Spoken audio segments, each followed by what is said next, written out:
Hi everybody, welcome to Different Strokes. Today we have ex-NMIMS Mumbai students with us. We have with us Shiladitya Kar and Debopam Ghosh. While Shiladitya is currently associated with Asian Paints Kolkata and is working as an area sales manager, Debopam Ghosh has been working with Edelweiss Tokyo, Life Insurance Mumbai, and is working as an assistant brand manager. Let's get to know more about these young hearts and see what their inspiring story holds for us. Hi guys, thank you so much for joining us today. Let's come on to you, Shiladitya. Tell us what is it like a day in the life of an area sales manager at Asian Paints? What is your job, and how does your day look like?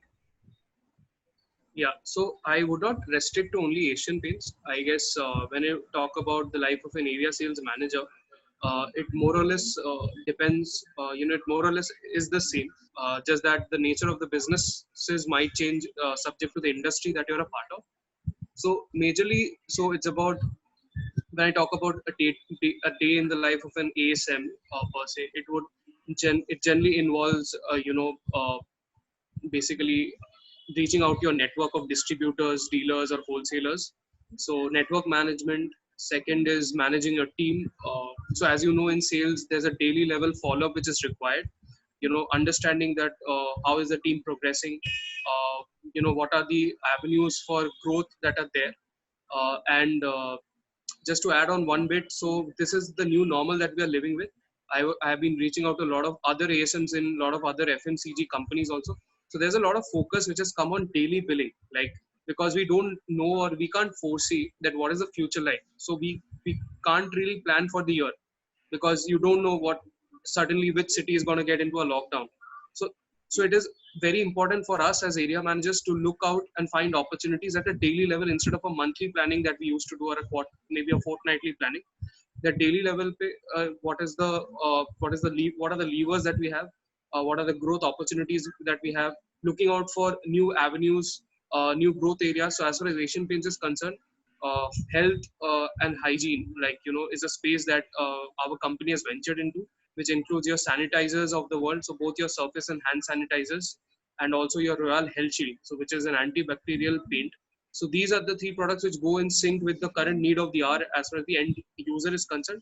So it is our prerogative as area sales managers to feed these new products into the market, to not only educate the consumers but also educate our dealers and distributors that hey, this is a new product which your customer might need. So please ensure that the product placements are happening in the right place. So it's our responsibility to do that. So when a company is launching new products, it is our job to ensure that it reaches the right place at the right time. That is our job. In addition to all these, obviously there are sales targets and everything which are there to be achieved. As part of any sales job, we have to live with our targets, sleep and drink with our targets. That's the nature. It's a lot to do also about your understanding what is the forecast like, right? Forecasting, sales forecasting and number forecasting is one of the aspects. So I mean, let's say you want to run let's say a marketing scheme or a plan, you should also align your supply chain and production, to ensure that those are certain products which needs to be produced at the plant. So that is also one of the aspects as an area sales manager needs to take care of, as far as the inventory management and the forecasting of the demand that is there has to be communicated to the production team. So in a nutshell, you're responsible for the inventory management, you're responsible for your team management, you're responsible for your dealer or network management, and at the same time you're responsible for driving the numbers and the collections or the payments, as you call it, for a company. These are the four things that encompass the role of an area sales manager, maybe my life. That sounds amazing, and that sounds really hectic, and I think you enjoy it, so you wouldn't find it that hectic. Shiladitya, one more thing I would like you to emphasize upon here is the difference between an entry level sales job and that of the position of an area sales manager. Yeah, so that's a very pertinent question, Alina. So just to break the ice there, see, ultimately it's just about added responsibilities, right? In a typical sales career, like whichever company you're a part of, the more you go up the hierarchical ladder or the organization, it's about the quantum of the business that you handle, right? So maybe at an entry level sales job, you might be handling some let's say 10 crore worth of business, the more you go up, like from a sales officer to a senior sales officer to an area manager, that 10 crore would become maybe a 500 crore or maybe a 600 crore, or to the level of, let's say, divisional sales manager or divisional head, it might be a 2000 crore, right? So it's just about added responsibilities in terms of the numbers, added responsibilities in terms of the dealers or the network that you handle. Obviously, the more additions of responsibility, the more complication that you have. And what the major difference I would say in addition to these numbers, in addition to the number of dealers or the quantum of business you handle, is the kind of strategizing bit that you are a part of. So obviously, with no offense to anyone, a typical sales officer is not responsible in terms of chalking out or chartering the strategies of the company or part of the strategy making decisions. That is where a managerial position comes in, that you are a part of those sessions where those brainstorming kind of happens. Like, let's say you're in a lockdown right now. So as and when unlocking happens, which product to feed in which month, what kind of scheme you want to launch in a particular month, which marketing, BTL campaigns or on-ground marketing activations you want to run, you are a part of that ideation process, which is again linked to your numbers, but that is the driving ability that comes in once you become an area manager or an area sales manager, which is maybe missing in an entry-level job. But ideally, both of the guys are responsible for numbers. That is the bread and butter of any company, or I guess that's probably the only revenue generating mechanism for any company. So both are essential, but the complexities, differ, as I already mentioned, the reasons for so. Awesome, awesome. Thank you so much, Shiladitya, for mentioning breaking the two job roles down so efficiently and so nicely for us. One more thing I would like to mention here, and that is that the roles of marketing and sales stem from the same domain, and they somehow are interlinked. I would now like you guys to mention how different and how similar are the roles of sales and marketing, because we always talk about sales and marketing as one word and we do not really differentiate the two. So how different and how similar are these two domains, and how are they interlinked? It's just about looking things differently or together, right? It's just part of the same coin. The two, it's just two sides of the coin, right? Marketing, I guess, involves a lot of activities, right? It's not just about Debopam is part of one of the functions of marketing, which is branding. Of course, it involves marketing communications, it involves advertising, it can involve even a content is also a part of your marketing as a function. So I believe marketing is basically about telling you, hey, this is the product that we have. This is what the company stands for. This is what we want to achieve. These are the plans that we have for the year. So marketing is more to do with the strategic part of it, more to do with the planning. That what is the communication that we want to have for the consumer? What is the kind of product launches that we want to have for the year? How you want to do it? The execution of the same is done through the sales team, right? You can't. So I think it just, you know sales starts where marketing ends. That's how I would put it. Once you tell, so let's say I'll make it very simple. A lot of people would might be watching us and hearing us. So just to break the ice and also for budding B school guys, okay. So let's say I want to launch a pair of shoes, okay.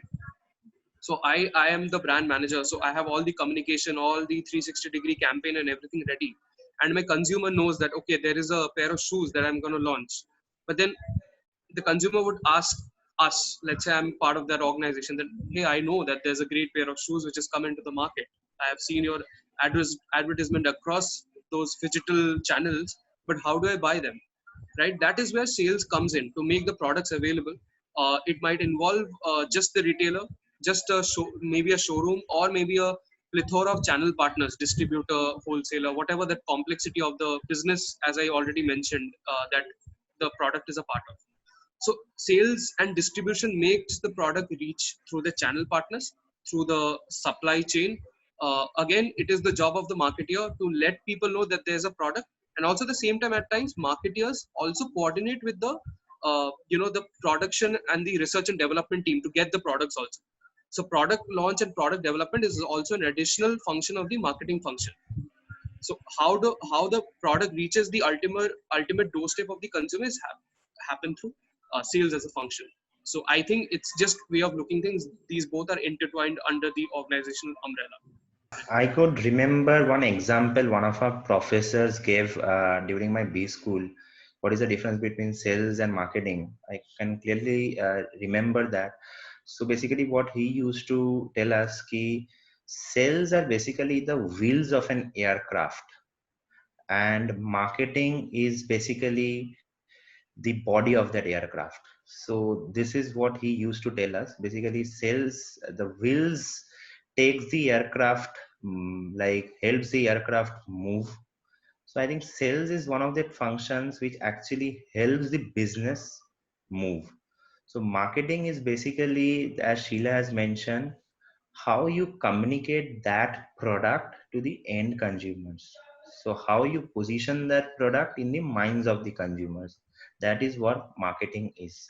As I told you, marketing is telling a story, a simple product, how you can like wrap it in a paper in a very fancy way, and how you can uh, take that into the market with a story. So this is marketing, and I think sales is basically from henceforth how the sales guys should take that product into the hands of the consumers.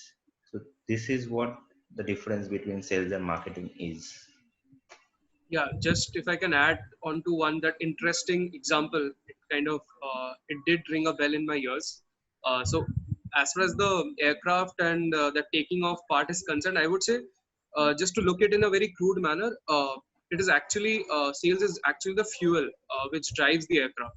So once you have the aircraft ready, it should need the fuel which will help you to take off and reach the destination where you want the aircraft to be. That is where sales comes in as the fuel to help it take off. Yeah, I think that would help to answer the question. I absolutely love the examples that you have shared about the aircraft and about the shoes that you mentioned, Shiladitya. It's amazing to see how nicely you've put all of this, and I'm sure that this is why students would go up to you as mentors and get to know a little more about what you guys are doing in your lives, as well as the CAT preparation part.